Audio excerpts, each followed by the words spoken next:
quand on entend le jeu vidéo, ça rend oisif, ça rend violent et ça rend bête, ce sont les mêmes champs sémantiques, les mêmes types de critiques qu'on a retrouvés à l'arrivée du cinéma.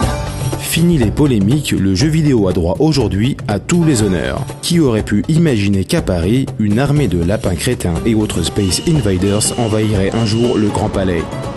Et pourtant, une exposition, Game Story, consacre aujourd'hui le jeu vidéo comme art à part entière. Bornes d'arcade, micro-ordinateur ou console, 80 machines pour beaucoup jouables, retracent l'histoire du jeu vidéo. Nostalgique ou curieux, vous pouvez par exemple conduire votre blonde préférée sur la Ferrari décapotable d'Outrun.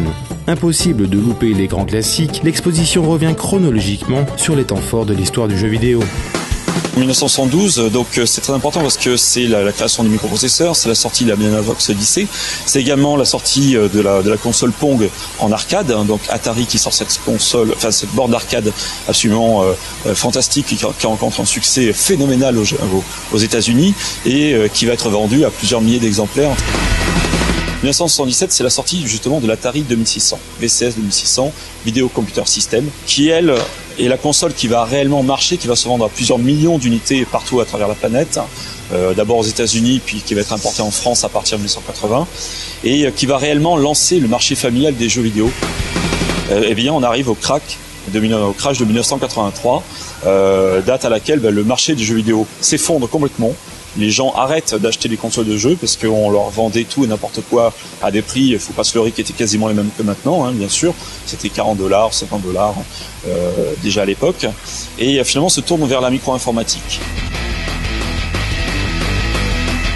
1986, c'est le retour du jeu vidéo familial. Ceux qui ressuscitent le marché familial du jeu vidéo, ce sont les Japonais.